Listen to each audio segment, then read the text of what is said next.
បងប្អូនណាមិនទៅសារប្រទេសខ្លួនឯងហើយប្រអាប់ប្រទេសគេទេបងប្អូនប៉ុន្តែប្រជាជនខ្មែរយើងគឺពោពេញទៅដោយមនោសញ្ចេតនាហើយនឹងការចេះជួយគ្នាឃើញនៅក្នុងវីដេអូនេះអញ្ចឹងបងប្អូនណាយើងឃើញលោកពូម្នាក់គាត់ក្នុងស្ថានភាពដែលគាត់មានពិការភាពគាត់ជិះរទេះរុញពិការហ្នឹងបងប្អូនហើយបងប្រុសម្នាក់នេះគាត់សុខចិត្តបដើលោកពូឆ្លងកាត់ស្ពានបងប្អូនខ្ញុំគិតថាស្ពានហ្នឹងហើយគាត់អ្នក delivery ណាគាត់សុខចិត្តយឺតយ៉ាវការងារដើម្បីជួយលោកពូម្នាក់នេះឲ្យផុតស្ពានឲ្យដល់គោលដៅដែលគាត់ទៅអញ្ចឹងបងប្អូនហើយបើទៅបរទេសបងប្អូនជួនកាលចំណុចនិយាយពីបបិសោខ្ញុំតបងប្អូនខ្ញុំទៅដល់ស្រុកគេគឺ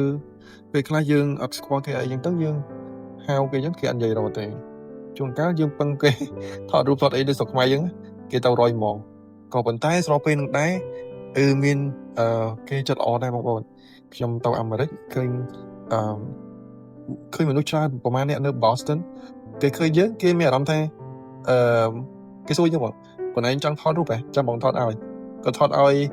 អញ្ចឹងទៅហើយមិនមែនតែម្នាក់ឯងបងប្អូនច្រើនអ្នក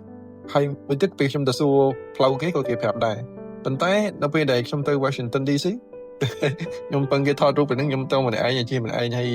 ខ្ញុំពឹងគេថតរូបហៅខំហៅគេអញ្ចឹងគេធ្វើអត់លឺទេហើយពេលយើងអត់ស្គាល់ផ្លូវសួរគេថាសួរទៅអីចឹងណាអ្នកខ្លះក៏គេដើរទៅធ្វើមិនដឹងចឹងទៅដោយសារតែពេលវេលាគេមមាញឹកឬក៏មិនម៉ាខ្ញុំអត់សូវដឹងដែរប៉ុន្តែបើស្រុកខ្មែរយើងគឺសុំចិត្តជួយហើយសុំចិត្តថតបន្តិចឲ្យហើយអញ្ចឹងមកបញ្ជាក់ថាប្រជាជនស្រុកខ្មែរយើងពោពេញទៅដោយ